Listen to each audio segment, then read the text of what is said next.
আমার বানানো বেগুনি কিভাবে এত ফুলকো এবং ক্রিস্পি হয় আমি আজকে সেটাই শেয়ার করব।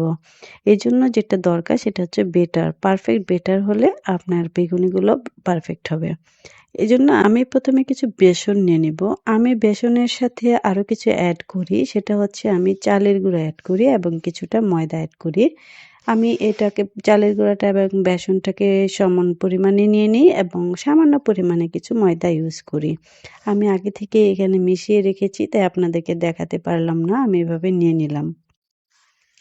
সবকিছু মিলিয়ে আমি প্রায় ১ কাপ পরিমাণ বেসন নিয়েছি।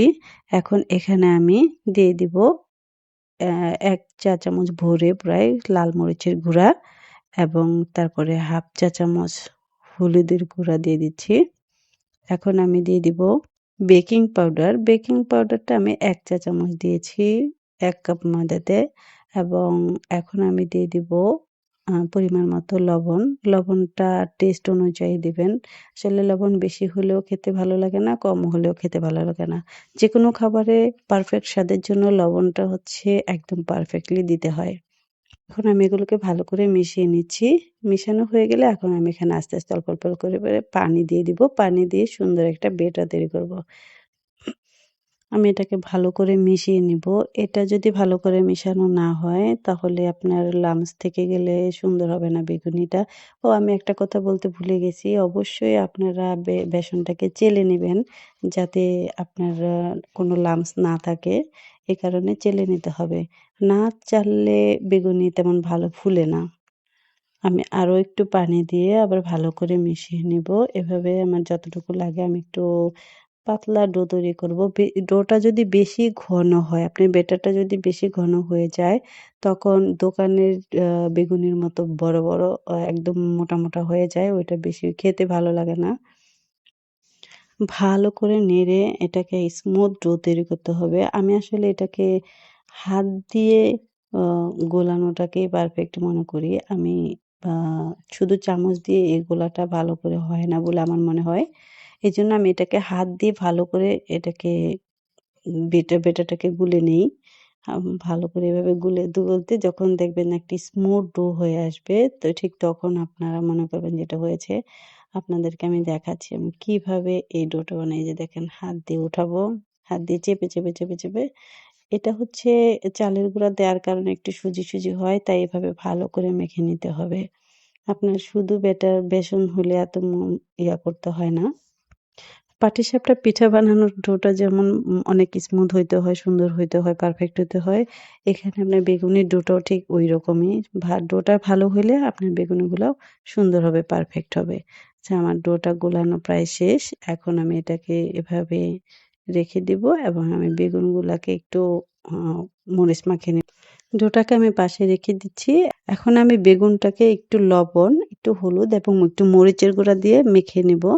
এটা ভালোটা করে মাখাবো একটু আ সবটার পাশে যেন সুন্দর করে লবণটাকে লাগানো হয়, সেই দিকে খেয়াল রাখতে হবে। তবে বেগুনটা অনেক আগে কেটে ভিজিয়ে রাখলে ফেটে যায় এবং আ আপনার অনেক আগে যদি লবণ মাখিয়ে রাখেন, সেই ক্ষেত্রেও বেগুনটা তেমন সুন্দর থাকে না। এটা কেমন জানি প্লাস্টিক, প্লাস্টিক হয়ে যায়।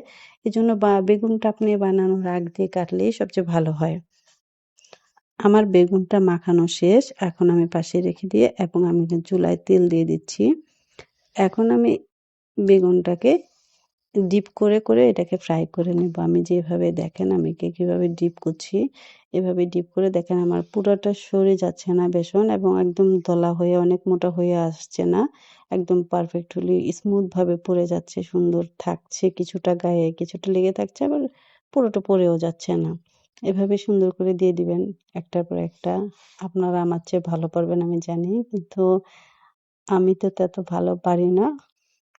এভাবে দিয়ে দিবেন এবং এটার আরেকটা আছে আপনার তেলটা গরম না হওয়া হলে দিবেন না। এটা দেওয়ার আগে আপনি একটু বেটার ফেলে দেখবেন যে তেলটা গরম হয়েছে কিনা। তেলটা গরম হলে বেটারটা দেওয়ার সাথে সাথেই এটা উঠে আসবে। এখন এখন আমি বেগুনগুলাকে দেয়া শেষ। এটা যখন একটু লালচে হয়ে আসবে তখন আমি এগুলাকে উল্টে দিব। উল্টে পাল্টে একটু লালচে হয়ে গেলে এই যেভাবে লালচে হলে তখন আমি বেগুনগুলাকে সুন্দর করে ভেজে উঠিয়ে নিব। এভাবে ভেজে উঠায় নেওয়ার পরে দেখবেন যে আপনারা অনেকক্ষণ এটা যখন ভাঙবেন তখন বুঝতে পারবেন যে এটা মুচমুচে আছে। আর এটা উঠালেও বোঝা যায় যেহেতু চালের গুঁড়া আছে খুব নরম হয় না, একটু ক্রিসপি হয়। এভাবে সুন্দর করে ভেজে উঠিয়ে গরম, গরম পরিবেশন করবেন। তবে রোজার সময় একটু আগে ভাজলেও এটা তেমন নেতিয়ে যায় না। আপনারা খেতে পারবেন কিছুক্ষণ আগে ভেজে রেখেও খেতে পারবেন। এখানে ক্রিসপি থাকবে ইনশাআল্লাহ। যদি আপনারা প্রপারলি এর কাজটা করতে পারেন, তাহলে অবশ্যই সুন্দর থাকবে। এই যে আমি আপনাদেরকে ভেঙে দেখিয়ে দিব এখন। এভাবে আপনারা দেখেন সুন্দর করে বেগুনটা একদম মনে হচ্ছে যেন ভিতরে নরম গলে গেছে। ওই যে আপনারা যদি লবণটা অনেক আগে মাখিয়ে রাখেন তখন এই বেগুন থেকে বের হয়ে আসবে আনাম একদম প্লাস্টিকের মতো। খেতে তখন আর ভালো লাগে না। আচ্ছা, আজকের মতো এখানে বিদায় নিচ্ছি। আল্লাহ হাফেজ।